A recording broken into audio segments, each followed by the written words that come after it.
Hello, everybody. It's January 13th, 2021. This is my second video for this channel. Uh, what I'd like to talk to today is obviously the big news is about 2 hours ago, the House of Representatives for the United States has voted for the first time in its history to impeach a president twice. The impeachment was for quote unquote inciting an insurrection. First of all, I don't plan on my feelings about anything on this channel being ambiguous. So I will just say ahead of time, I do not believe the president incited an insurrection. I don't know how you can believe that. If you are looking at the facts.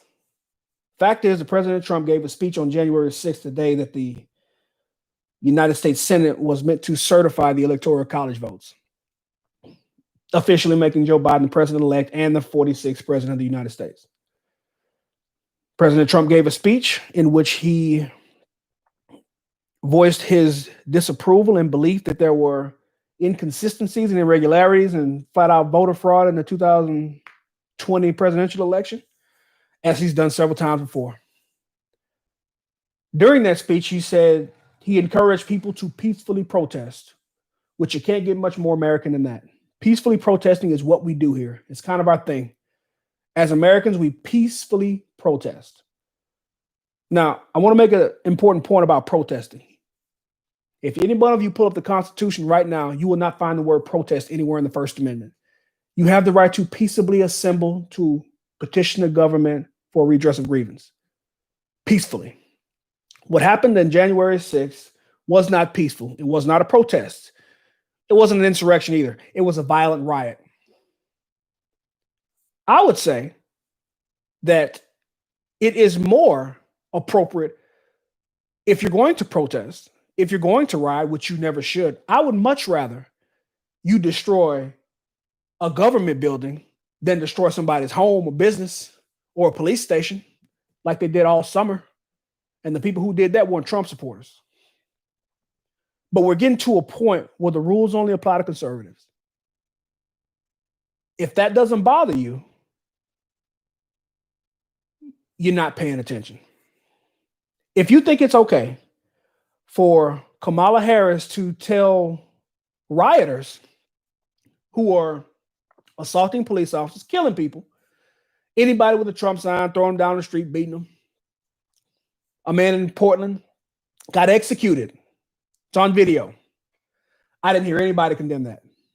Nobody talked about it. A little girl in Georgia got shot sitting in her mom's car because her mother drove too close to a barricade in Atlanta where Rashad Brooks got shot. That barricade was not a police barricade.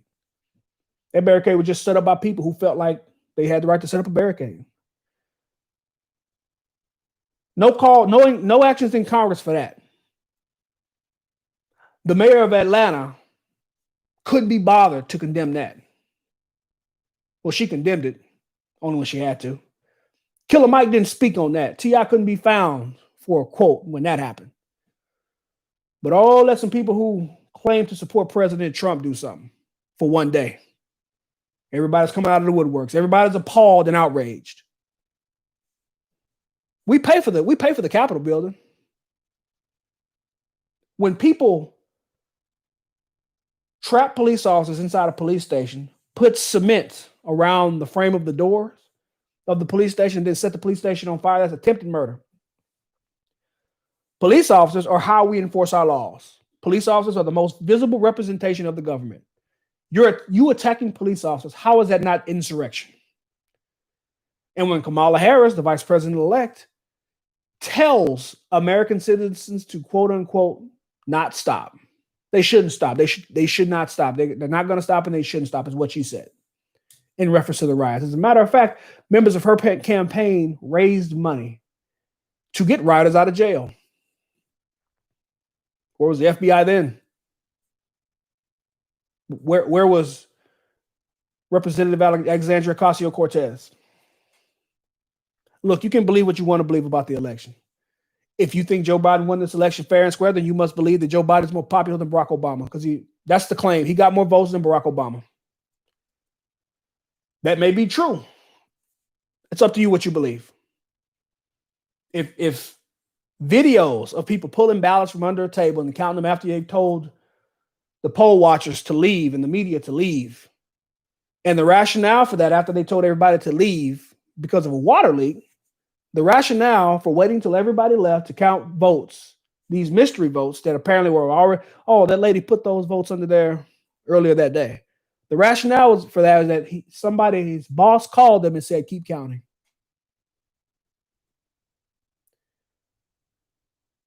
That's just one example. The people, if you bother to watch the testimony of the people who claimed that there were voting irregularities in the 2020 election, those people aren't political partisans. Those are just regular people. Some of them are not even Trump supporters. These are people who saw things they've never seen before. Now, the same people who are saying it's unpatriotic to question this election spent 4 years accusing President Trump of being a Russian agent. The whole time knowing it wasn't true, by the way. That was bore out by the Mueller report. That was bore out by notes from John Brennan, the ex-CIA director, who knew from the beginning that this entire Russian collusion story was a brainchild of the Hillary Clinton campaign. If that's not insurrection, trying to unseat and sabotage the administration of a duly elected president, I don't know what is. But you don't hear nobody talking about impeaching them. Now, I know there'll be some smart asses that say, well, Brandon, they're not in office. Sure, they're not. They're American citizens. Insurrection's a crime. You don't need to be impeached. You can be arrested, tried.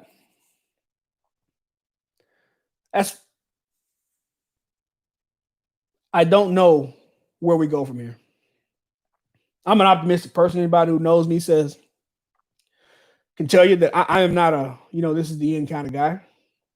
I joke a lot, but I've had a couple of people text me, Brandon, what's going on? Hey, relax. It's not over. When Barack Obama had majorities in the House and the Senate in 2009, when he came into office, he lost them both in 2 years. Now things are different. That was before Twitter. Twitter and Facebook, Google, before they had all this power, it was different then. It's not going to be so easy this time, guys.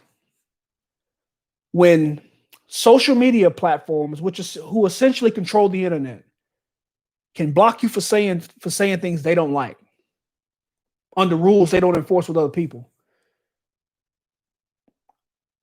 that is state television.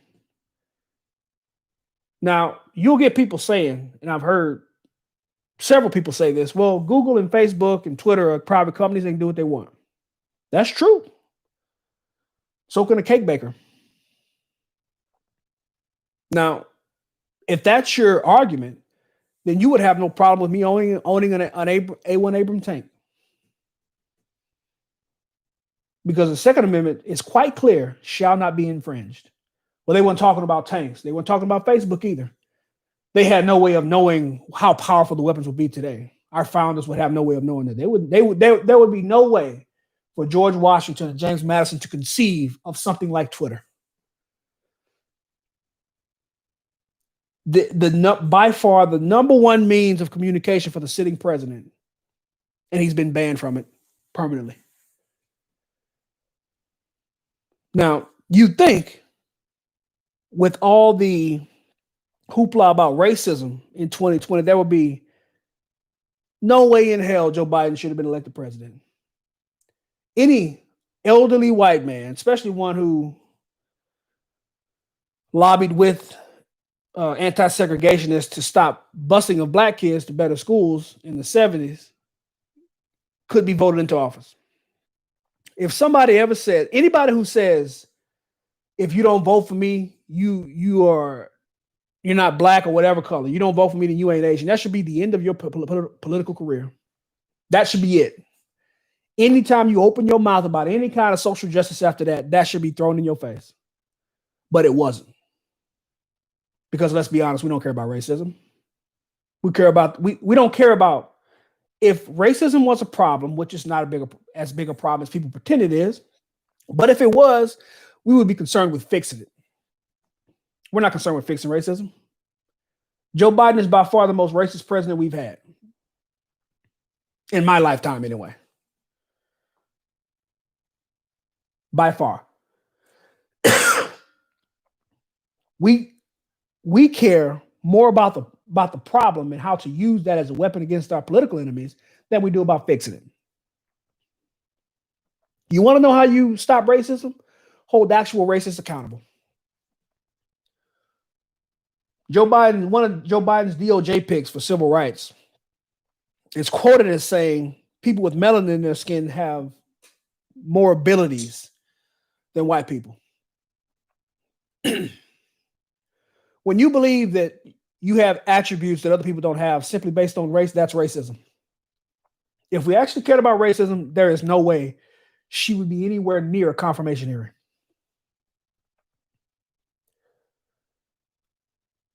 Now, to wrap this video up, next week, January 20th, Joe Biden will be sworn in as president. There's no way around it. That's going to happen. What matters now is what we do after this. Do we withdraw, which I'm guilty of? I've done it in the past couple of weeks here. I have withdrawn almost completely from social media. Haven't checked my Facebook page. Haven't talked to very many people on the phone. Haven't watched the news. That's a whole nother video. What are we going to do? We got 2 years to plan how to save this country. 2 years. That might not be enough time. Within those 2 years, they may pack the courts, they may add 2 states, and they may continue to censor conservative voices for no other reason than that they're conservative. Very few people care about their rights being taken away until it happens to them. But most of the time, by then, it's too late. It's up to you. It's up to me what we do. I'm interested to see. I want to know how this country reacts, particularly the right. I want to know how conservatives react after days like today. When you start seeing where people's loyalties lie. And I'm not talking about being loyal to Donald Trump. I'm not talking about that. Representative Liz Cheney, Mitch McConnell, those people were elected. There are apparently large proportions of people who think they are the best people to represent them. Where were they in June? They're quick to vote, consider impeachment now. Where were they in June? The president before Donald Trump has been found out to have actively taken steps to sabotage the incoming administration. The incoming national security advisor, their goal was to, quote unquote, get him to lie or get him fired. You don't have to take my word for it. My feelings are not in this. Nothing I've said today is ambiguous. You can research everything I said. Please prove me wrong. I want to be wrong about where I think our country's going. I live here too. I want to be wrong when I think that the assault on law enforcement is going to continue, going to get worse. I want to be wrong in that. I want to be wrong in assuming that, or thinking based on his actions, that Joe Biden is not concerned about how well the government runs. He's concerned about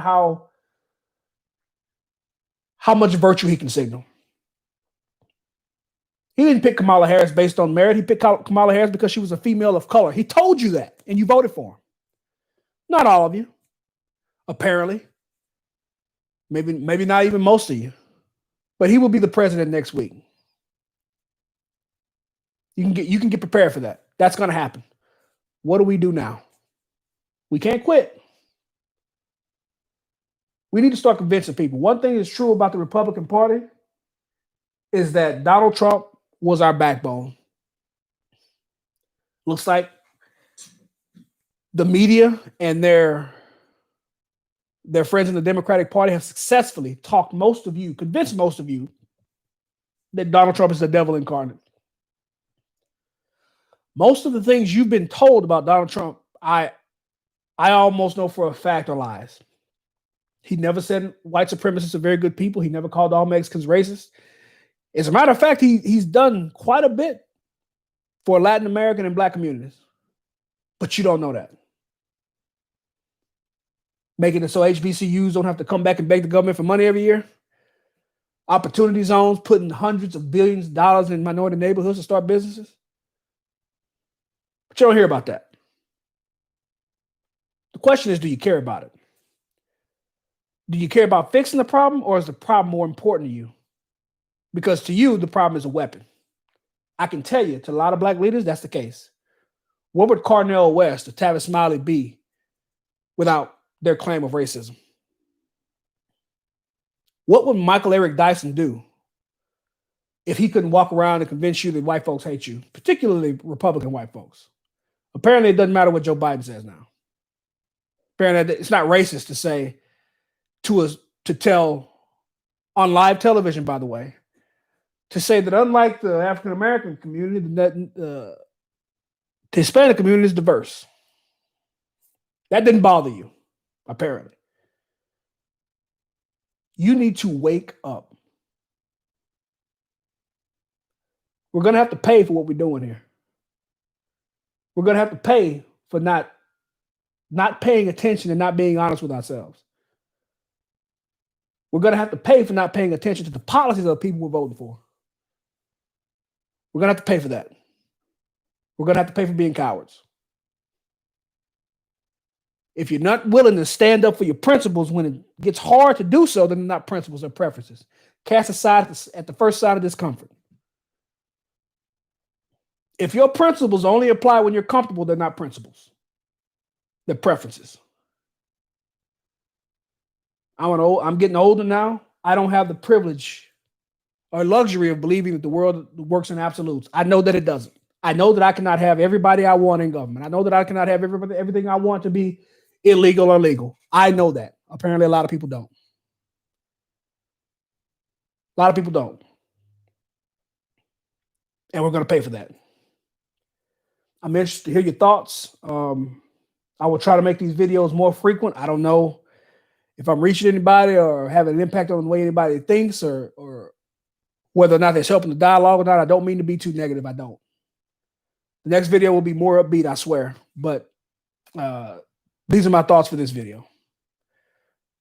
I can't wait to read your comments if there are any. Please don't hesitate. Have a good one.